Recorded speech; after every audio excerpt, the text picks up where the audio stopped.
Hello, in today's video, I'll be deploying the B-Design web application on the AWS Cloud. So the first step in the deployment is to create an EC2 instance. Now, I have already done so, and I've already allocated a public IP address that we can use to access this EC2 instance. And then we will also have to edit the inbound rules. But as you can see here, I have already opened up the ports 5000 and 3001 in order to host the front end and back end server, and we will be able to move the codes from our local file directory into the EC2 instance file directory using WinSCP. And the next step will be to install Node.js on the EC2 instance. Now, in order to install Node.js in the EC2 instance, we will have to run a few codes, which is these codes right here. As you can see, we start off by accessing the party terminal by using the Control P shortcut in the WinSCP. And as you can see, we first install curl, and then we curl node 16 setup URL, and we install Node.js, and we do this final last command. Now we have already installed Node.js in our EC2 instance. We will now be able to deploy the B-Design on the EC2 instance. So in order to do that, we would have to change all the currents of the local host. Let me demonstrate for you because I have already done this, so it is not. As you can see here, this is not what it's supposed to be like. It's supposed to show everything as all the URLs in the source code has to have this elastic IP set instead of the localhost.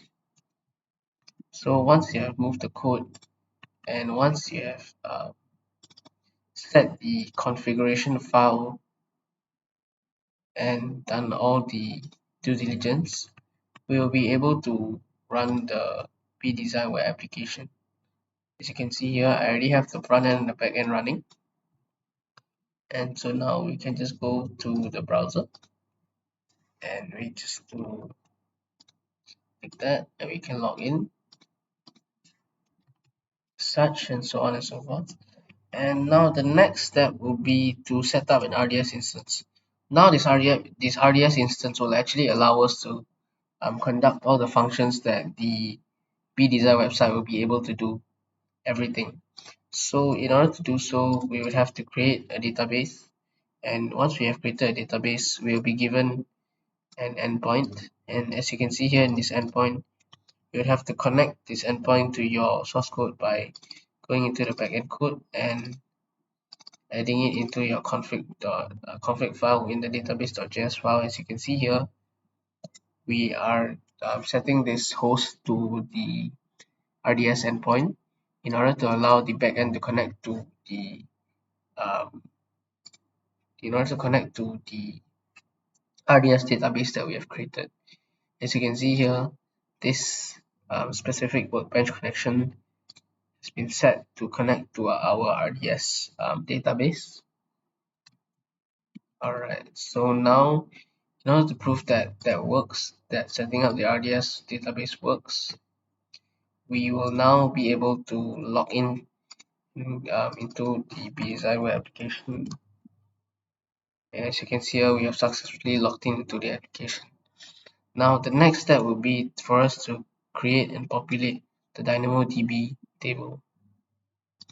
Now in order to do this, we would have to create a DynamoDB table by going to the DynamoDB console and creating a table from here.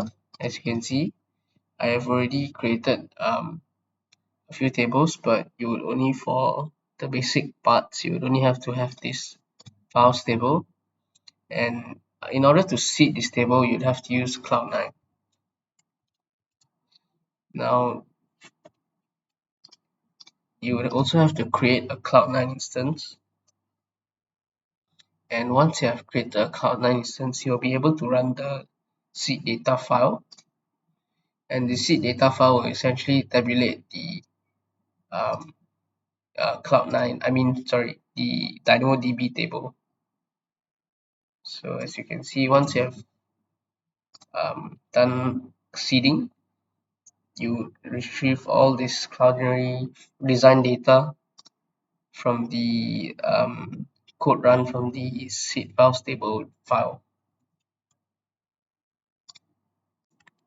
Alright, so the next portion of the video will show I will show you how to create the getDesigns Lambda function and set up the API endpoint. So in order to create the getDesigns Lambda function, you would obviously have to create the function in the Lambda AWS console itself. So as you can see, I've already created this getDesigns function, which is the basic function um, that is shown. And as you can see here, we have already imported all the necessary files, which is the index.js and DynamoDB files. And if we test the function, you can see that we are getting the file that we have tested for. So we can configure a test event. So we can change the file ID to number 2. We save it. And we test it again.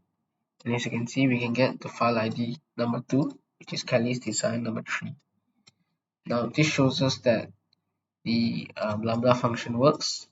And now we move on to setting up the API endpoint. Alright, so the final step in deploying the pDesignY application is to set up an API endpoint which will handle the getDesigns Lambda function. Alright, so this API endpoint also has to be a REST API, a REST protocol. So I have already created one, and this get method here will handle the getDesigns Lambda function. And as you can see here, we are feeding in the file ID or FID query string parameters. And in the integration request, we declare that the Lambda function that is associated with this method request, this integration request, is the getDesigns Lambda function. We have also declared the lab role, the IAM, and we have enabled the use of Lambda proxy integration. Now, after doing all that, you have to, of course, enable CORS.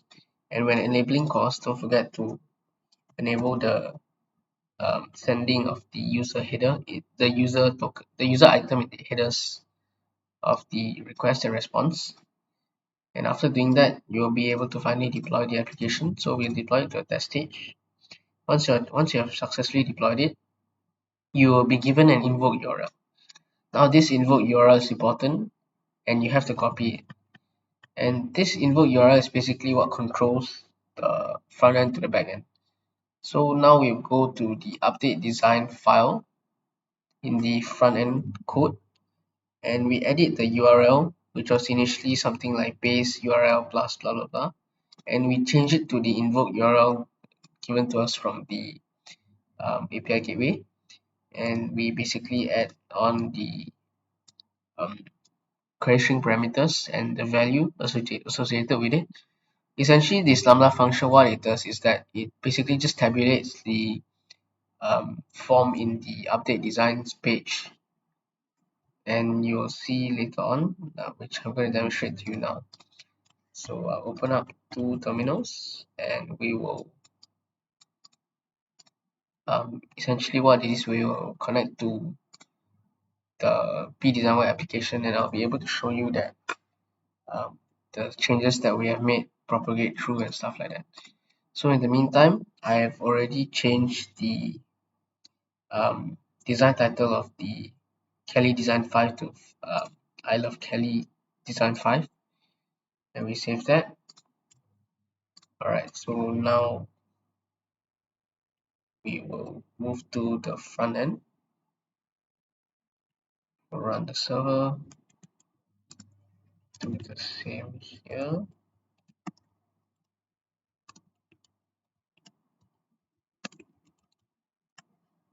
Alright, so now we will log in.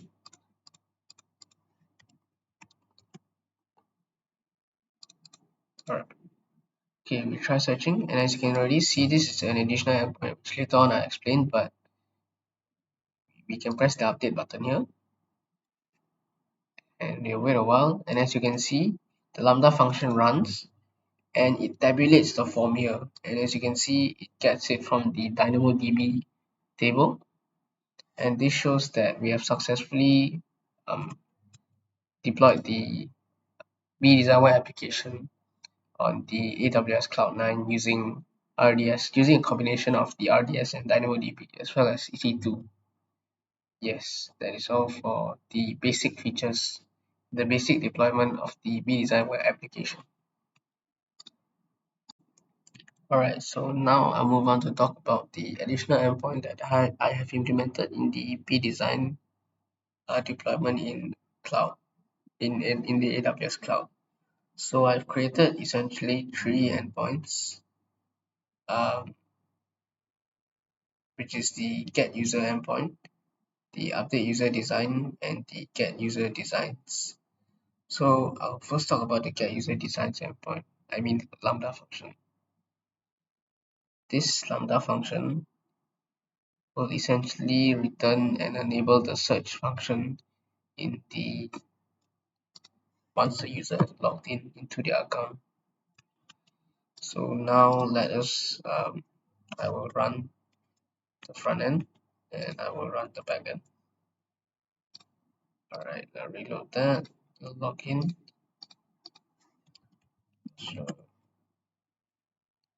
and the basically essentially what this function does is allows the search to work, and it allows the pagination, the search through the numbers. And now I'll demonstrate the I'll show you how this actually works. So I've created two resources in the API gateway. One is the slash admin and one is slash user. I'll get on to the slash admin later on, but now we'll talk about slash user and we'll go specifically into the process search design. And as you can see here, this get method here, the method request takes in these three items in their query string parameter, and it uses the get user designs function, and it uses that in order to allow the search to work. Now, the next function that I'll be talking about is the update user design. This function, this Lambda function, essentially allows the user to update their design values. Excuse me. So, let's say you want to try to update this. Wait a while. Okay, right. So now I want to change it back to Kelly Design 5. Alright, so now the Lambda function that I just created, this update user design, is essentially using the put method, where now if I try to submit it and I'll try to update it, it says updated design information, and I'll go back and I'll search, and as you can see, it has worked. The title has changed back to the original one that I have just set it to update to, and yeah, so that shows us the function, the user function, and this function can be discovered in the API gateway where we um, state the put method, and as you can see here, it uses the put method. And what this function, how this function takes in information is that, as you might notice, there's nothing here. So what this function essentially does is that if you go to the update design and you see at the top here, essentially what I've done is that instead of sending a form data object, I put all the information into a request body and sent it as a application/JSON content type. This will allow me to instead like retrieve the data in the JSON object easier and without the use of any external parsers or modules. Now the third middleware, the third endpoint is something similar to that of the get, where I allow the admin to search from the to search from the users table in the DynamoDB. So the users table here, I have manually added it into just for the sake of showing that the search in the admin works. And yeah, this is pretty identical to the one in the RDS. So now let's try log out. We will log out and log in. Sorry, log in, and we log in as the admin password, and then we search it. It'll take a while. As you can see, the search works, and yeah, that is essentially the get for the admin, which is to enable the search. And that is all for the additional endpoints that I have created for the B design web application. Thank you very much, and thank you for watching.